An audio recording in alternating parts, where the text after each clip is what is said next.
Wait, well, hello everyone. How are you today? You're here again with me, Mariana, and you're watching the Study in the UK Ask Us Anything. Today I'm joined by my wonderful colleague, Baron. Baron, would you like to introduce yourself?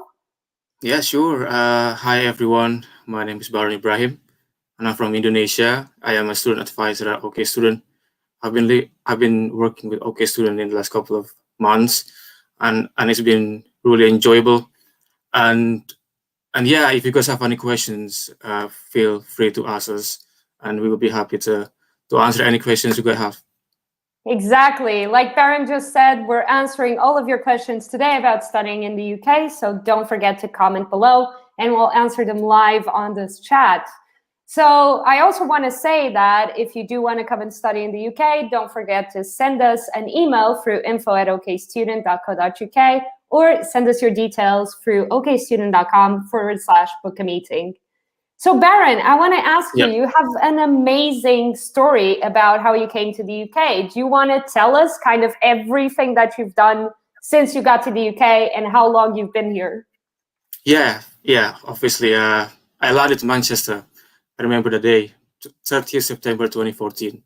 I was 18. I did my English course in the UK for I think 5 months, to improve my English, and then I progressed that into foundation in the UK in Business and Humanities for 9 months, and then I did my bachelor in Cardiff, sport management for 3 years, and then now I'm in Oxford, based in Oxford, and doing my masters and doing my placement at OK Student. So it's been a long journey, but really challenging, rewarding, and really enjoyable. It sounds amazing, honestly. And it sounds like you were so brave by moving all the way from Indonesia to the UK at the age of 18. Do you want to tell me about that journey a bit? Like, how did that Yeah, happen? yeah. Well, it was funny because I didn't have any intention to go abroad, right? And then in my final year, my family started asking me, "Where do you want to go for uni? Where do you go for uni?" And I always say Manchester. That's the only place I want to go to. It was just a dream for me to go to Manchester, and I didn't take it seriously. I didn't say it seriously. I just want to go to Manchester because of the football club, Man United. That's my club.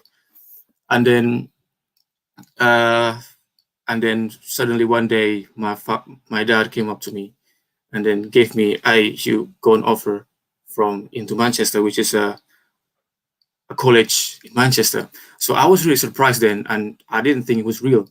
It was surreal for me, really, and uh, and yeah, it's really fascinating because football in the UK is big, right? And because of Manchester United, UK was my only option to go for uni, and It's yeah, and then it's not only for me. Like I have a friend who loved Manchester City, and his family loved Manchester City too. And then they all decided to study in the UK. So it's very interesting. That's really, really interesting. I mean, like the power of football in like making people aware that Manchester is such a good place to study. And how was your Yeah, experience in Manchester? Did you get to, how was it? yeah. It was at the beginning was challenging because I didn't speak the language, and people here they didn't speak well. They don't speak Indonesian, right? So it was difficult, but I think expectation management is really important. I think I expected everything here was going to be different, you know, and I think I came here to love the differences and embrace the differences. So I need to adapt to it. But overall, my experience was good. My English was improved immensely, and I made international friends, which is really important. And and yeah, I like I like meeting people. International friends. It's just really valuable if you think about it, and it's fascinating for me because I never thought I would have friends from all over the world. I mean, you are from Portugal now. I didn't think of Portugal before because I didn't I just never met someone from Portugal. And now I have friends from USA, Serbia, Romania, Estonia, Brazil, and it's just really great. It's really one of the great advantages of studying in the UK is definitely the ability of just constructing this international community and this international network. Exactly. And I want to say as well, like, expectation management, that's such a good thing to say, because that's a lot. And John has mentioned this as well, expectation management, really well said, Baron. Yeah. And I think that Simran has a question here that actually kind of correlates to what I'm going to ask you now, which is, how was it for you to be a student, to go through this entire experience, having to manage your own expectations and being aware of all of these things, and then becoming an advisor and doing that for other students? Yeah, I used to work as an international student ambassador in Cardiff. So I dealt with international students, right? So I thought, I think becoming a international student advisor would be an option for me. And then when I was looking for a placement, I remember I went on government website, and there is a list of companies that sponsor international students. I think there are a lot of lists, a lot of companies, and I searched international students there, and there are a lot of companies who name international students, and then I Google it on Google, and then I think student came up. I think came up there. I click on the on the website, obviously, and there's a placement. There's a word placement at the bottom, and I just email Stefan right away, and yeah, and he go back to me, and yeah, that's why And here we I'm an are. advisor now. Exactly. Yeah. And here we are. Like, we're very lucky to have you on the team. Indonesia is such an interesting part of the world. And really, it's like one of those places where, to be honest, I never thought we were going to recruit students from Indonesia until we got you. And you have such an amazing experience in the UK, where you came up not knowing any English and just managed to rise through the ranks to being in this master's and this amazing master's at Oxford Brookes. So how did you go about going from to Cardiff Metropolitan? How did you make that choice? How was that process for you? Yeah. Back then, I had two options. I wanted to study music or sport, because those are the things I was really interested in. And I think, honestly, I didn't know what to choose, because it's normal for 18 years old that they didn't know what to do, or didn't know what to study at university, right?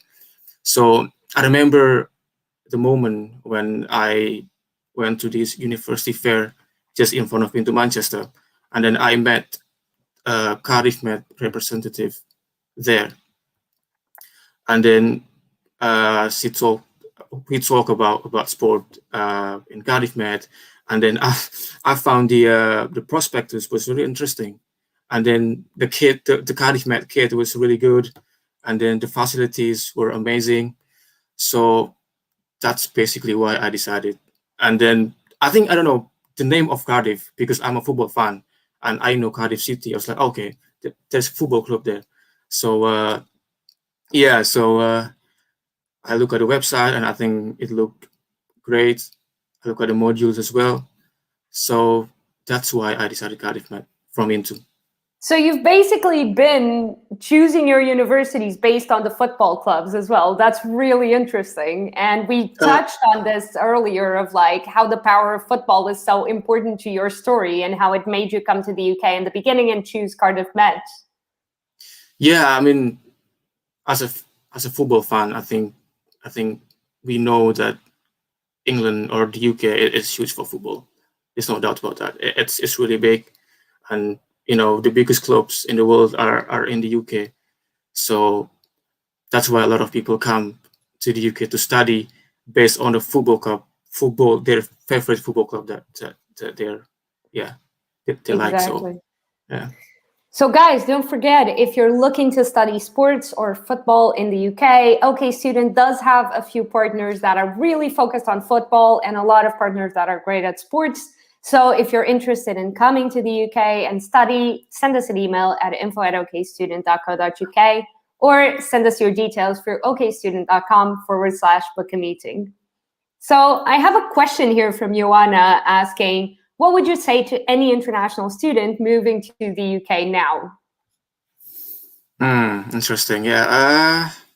Difficult question, this I would one. say, yeah. The first one, I would say, you need to understand that everything is going to be different here.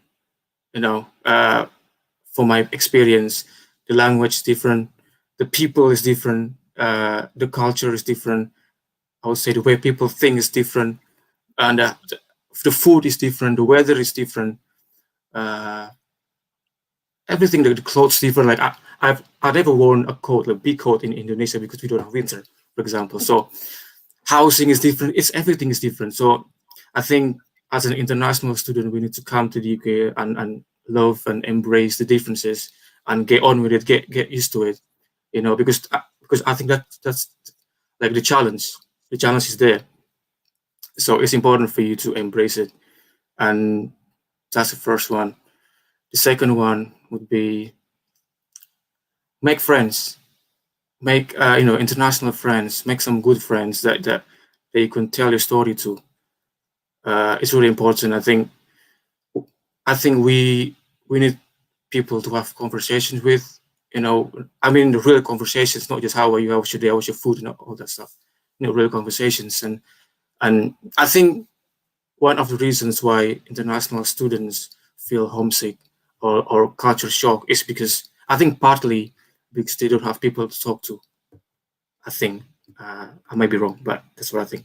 I absolutely agree. I Yeah. think that's really something that really helps a lot of people, is to have people that they can count on when they're feeling bad and that they can have these real intimate conversations with. Exactly. Yeah, that's crucial for me. That's crucial. I have a friend of mine. We didn't meet before, but when I was working as ambassadors, he came to the office and said he wanted to leave the UK. He was having a hard time, and then because everything's different, the weather was in winter. It was difficult, right? Especially if you're from Asia, we don't have winter, and then the day get really short in winter, and he found it difficult, and he didn't have friends. That's the point. He didn't have someone to talk to, and as an international student ambassador, I couldn't just leave him, right? So I completely understand his feelings, his situation. So I offered him, hey, get my number, and if you need anything, just talk to me. And if you want to go to town to get some food or to have a chat, get some coffee or something, feel free. So that's friends are really important. Good friends, by the way. So important, yeah. And the last one would be a good friend. That's it. Yeah. Be a good friend to others and find good friends for yourself. Exactly. Yeah. Listen to people. Students want to be heard. Well, everyone want to be heard, and then give them a sense of belongings, and they'll be fine.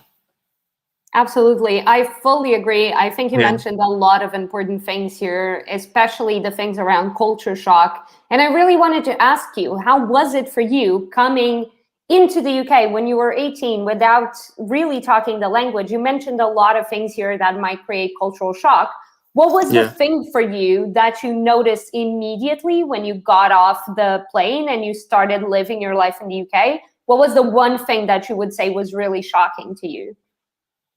The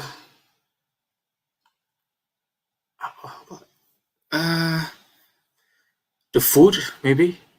The food, yeah. I don't eat cereals in Indonesia. We eat rice for breakfast, and here people eat cereals. And remember, my first morning, I saw my host family eat cereals, and then that doesn't make me full, because I used to eat rice for breakfast. So that's the first thing.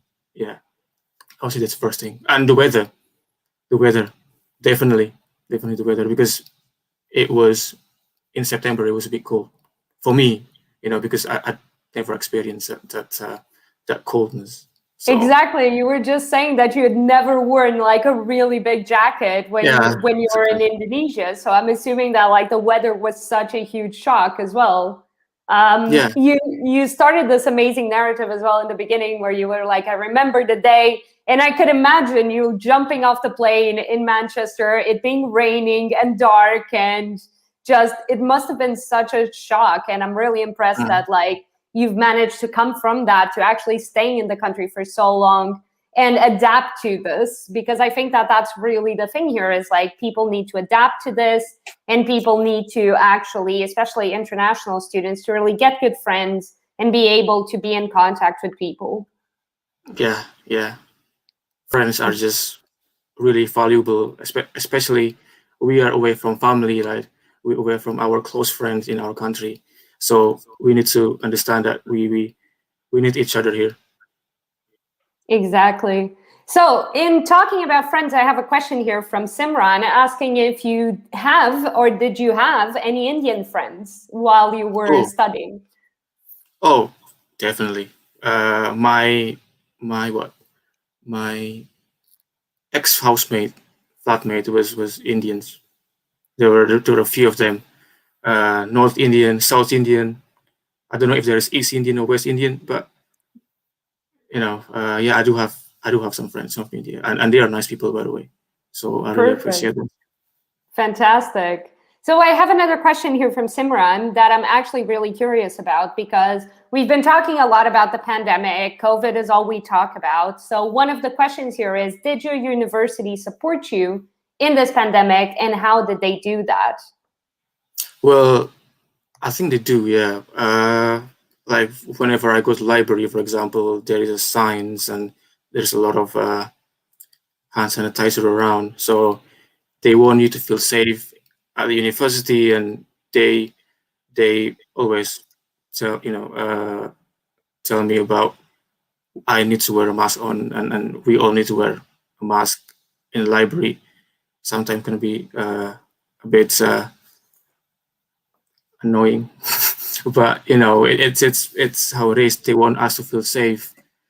So yeah, and also the lecturers, they are available if I want to meet them on one of our conversations regarding placement. For example, I had a few meetings with my supervisor, so it's been really useful for me, really.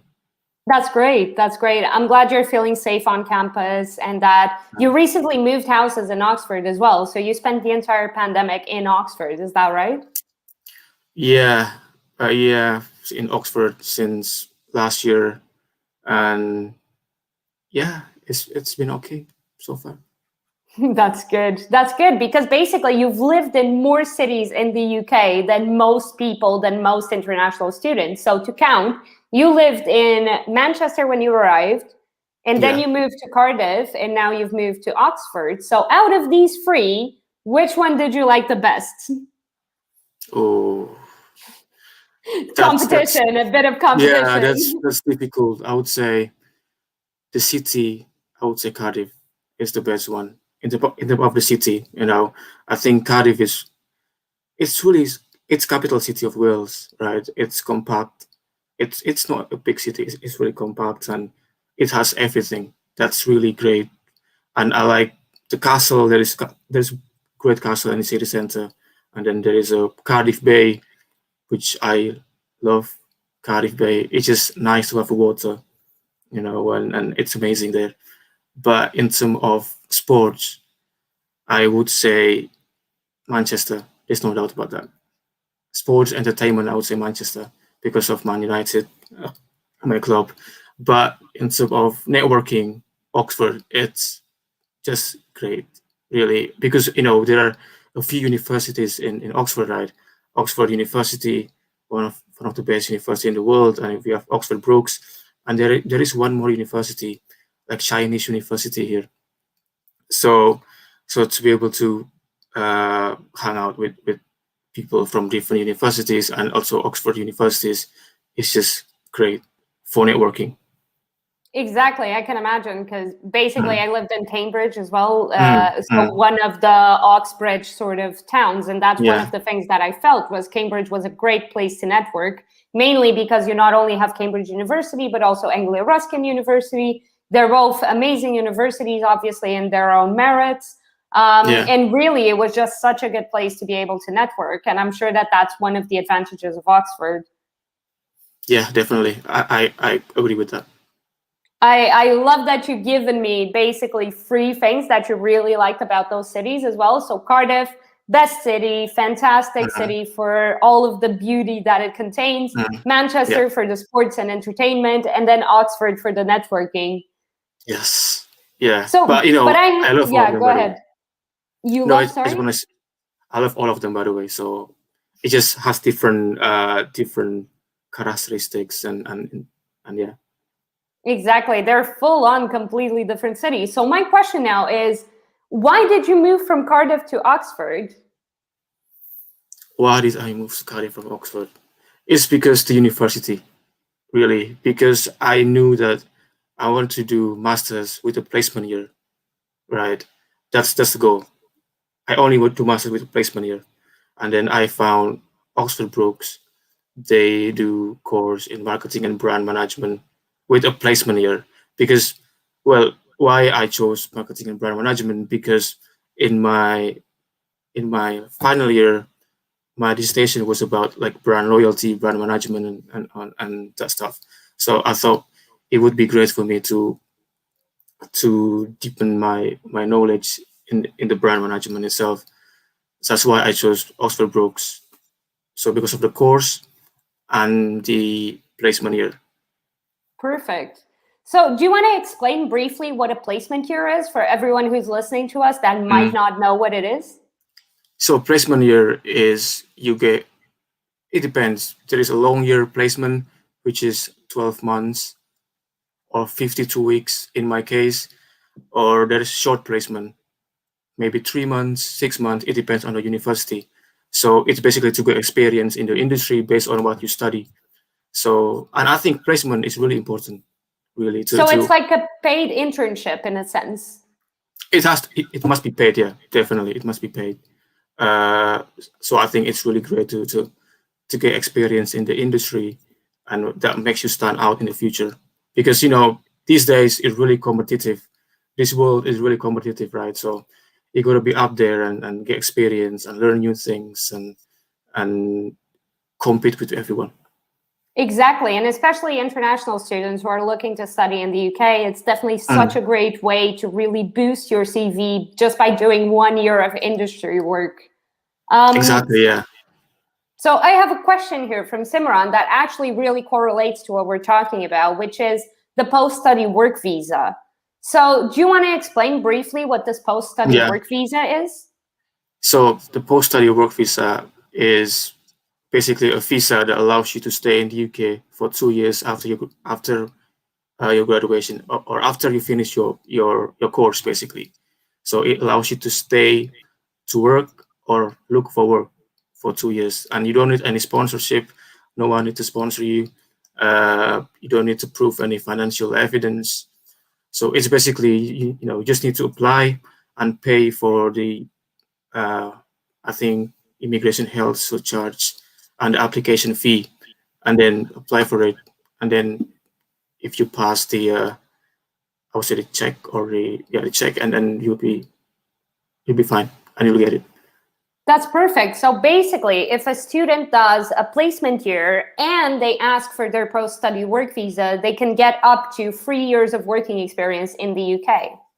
Yeah. So I think for PhD you get 3 years, but for undergrad and masters you get 2 years. Yeah, 2 years on the post-study work visa, then plus the year Mm. that you spent on placement. Oh yes, yeah, exactly. Exactly. So in total, students, undergraduate and postgraduate, if they take on the placement and then do the post-study work visa, they can get up to 3 years of work 3 years. experience. Yeah, And that's that's true. perfect. That's perfect for any student who's looking to start a career in the UK or anyone who's basically looking to start a career in the UK. And they can get on this placement year of their master's and then get a post-study work visa and stay here for up to 3 years working. It's such a good deal, and it's such a good program that the UK government has restarted this year for all international students.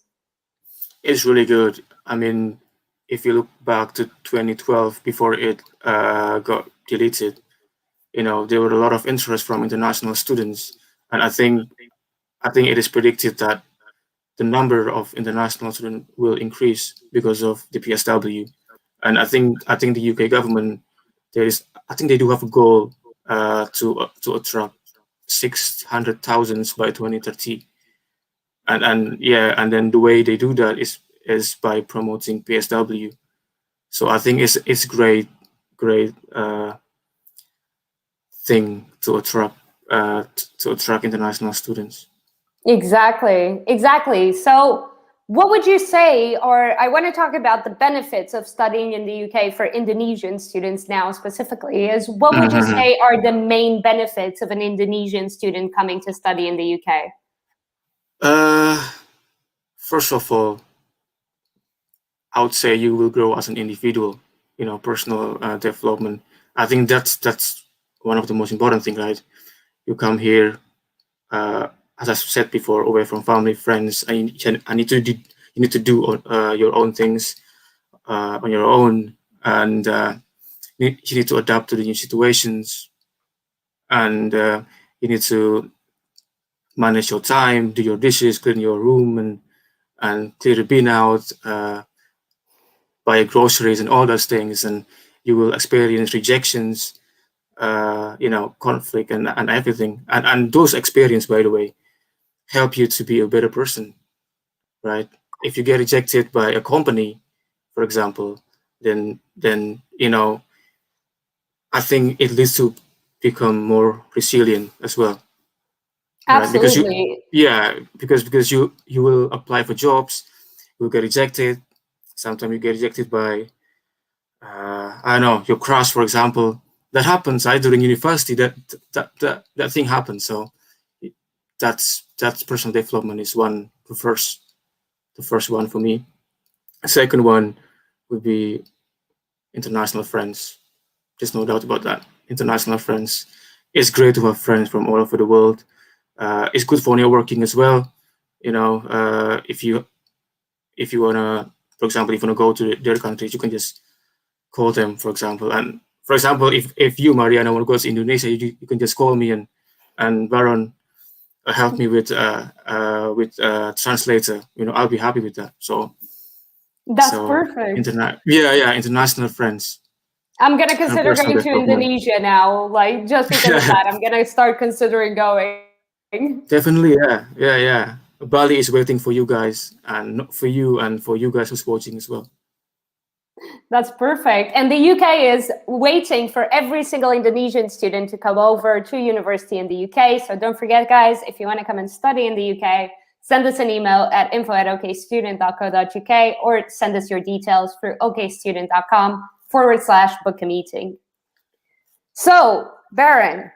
Yeah. I have a few more questions, actually. I want to go back to the beginning of our conversation when you said that your dad came to you one day with the offer from Into Manchester, because your dad sounds like such a supportive human for doing this, So how was it for your mom and for your dad to kind of let you go to the other side of the world at 18? How did they feel about that? They were very supportive, I would say. They were very supportive. And like back then, I didn't really deal with the agents. It was my parents. My parents dealt with the agents, with the old documents. So they were very supportive, and they've been very supportive since then until now. That's why I'm still here. And I'm sure my dad wants me to stay here, really, because he kept saying, just stay there, don't come back. Well, he didn't say don't come. No. He didn't say don't come back, but he kind of implying to that way. So yeah, but I miss my family. It's been a while since the last time I saw them. So yeah, they've been very supportive. Are you looking forward to going back to Indonesia anytime soon?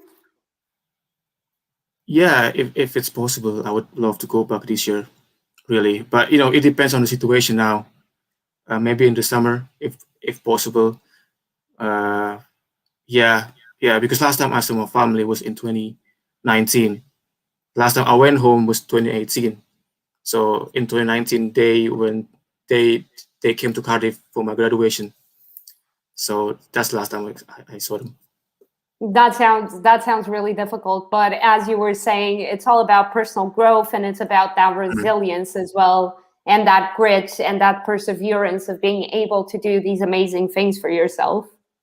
Yeah. Resilience is, wow, it's really, really important. Your journey is not going to be as smooth as you go along, right? There is always ups and downs, and that's a challenge. You need to get on with it and cope with it and do something about it. That's what I'm going to say. That's why having people around you, it's vital. Exactly. I fully agree. I rediscovered that every year. Every year, more and more, I realize that our friends and our community around us is definitely what keeps us going. So, and I think that having an international network is such a great benefit of coming to study in the UK, having all of these friends spread across different places in the world, and the way they kind of expand our horizons as well. Because I feel like one of the things that I've gained the most from meeting all of these international people is the way they've expanded my own horizons and the way they've made me look at the world differently. Yeah, definitely. I mean, look at our, let's say, OK student now. Our colleagues are from all over the world, right? And it's great, and we have the opportunity to have a what is called coffee break. That's really amazing. I remember when you said that in the first week. The challenge for you guys this week is to, I think, invite someone to have coffee break, and I was really excited, honestly. Inside, I don't really show that I was excited, but inside I was really excited. And then I've been having a lot of coffee break with my great colleagues, so it's really fun. I love that. That's wonderful. That's wonderful. Yeah. And I really love the team that we have. It's such a diverse team and such a dedicated team. And I really hope that we get to help as many international students as we can in fulfilling their dream of coming to the UK. So, Baron, I have one last question for you, a fun question. So, you remember when you moved to the UK when you were 18? So, what was the one thing, if you could go back in time and do it again, what's the one thing you wouldn't bring in your luggage? I wouldn't bring in my luggage. Honestly, I just brought my clothes. That was smart. That was smart. Yeah, I just brought my clothes, really. I had one big luggage full of clothes, and that's it. Really, I didn't buy any. I didn't bring anything else because I thought, well, first of all, I didn't know anything. I felt I was very useless. Oh, no, useless, like clueless. Sorry, clueless. I didn't know. I didn't expect the weather was going to be cold. I just want to go to Manchester and see what happens there. Really, if I need to buy something, then I would buy it. But the most important thing, clothes, right? Well, we need to wear something, right? So yeah, so that's it. Only clothes. I didn't That's bring anything. beautiful. Yeah. That's beautiful. You were so much smarter than most of us, because when I went to Cambridge, I brought everything, including a coffee maker. Coffee maker. Yeah, it was just too much luggage, too many bags. I lost half of my stuff when I was in Cambridge during the 3 years there, because then I was 18. Like, you can't keep track of things when you're 18. You just end up losing everything. So Yeah. I think you were definitely the smartest one of all of us by bringing just clothes and nothing else. Yeah, I'm not sure if it's smart or just clueless. I don't know the difference, but yeah, I just didn't know anything really. I just want to go. All right, let's get on the flight and see what happens. Really. Super excited immediately. Like, I'm gonna study in Manchester, yay! Yeah. Exactly. And the first thing I went was Old Trafford. That's the first. Well, Old Trafford is the stadium of Manchester United, by the way. So that's that's why I was excited. That's what I was excited about. That's it. You were like, the first thing I'm gonna do is look at that stadium, go into that Yeah, stadium. yeah, definitely. That's That's one. amazing. That's Yeah. amazing. So we talked a lot about the power of football. We talked a lot about being an international student in the UK and being in the UK for this long. Any parting words, any last thing you want to say to our audience today, Baron? Uh, I just want to say, I've been living in this world for more than 20 years, and I think my decision to come to the UK is one of the best ones because I would say it's life changing, really, life changing. Yeah, it improves me as a person. I think everyone would agree with me. I mean, you would agree with me as well, and all the viewers as well who's been in the UK. So yeah, come to the UK, study abroad, and learn all the things that I've learned. Improve your English and improve your network, and yeah, and don't forget if you want to apply for universities, contact OK Student, right? Exactly. So that's Exactly. exactly what I was going to say is send us Yeah. an email. If you want this life-changing experience, send us an email at info@okstudent.co.uk or send us your details through okstudent.com/book a meeting. Baron, thank you so much for joining me today. This was a great conversation and I can't wait to do this again with you. Yeah, thanks for having me. Thank you guys, the viewers as well, who's been watching in the last half an hour. Thanks for your comment, Mary, Simran, Iona, John. So hope you guys have a great day. Fantastic. Thank you so much to everyone who's watched us and thank you to all of our commenters. And I will see you next week where we're going to have Mary for her live. See you next week, guys.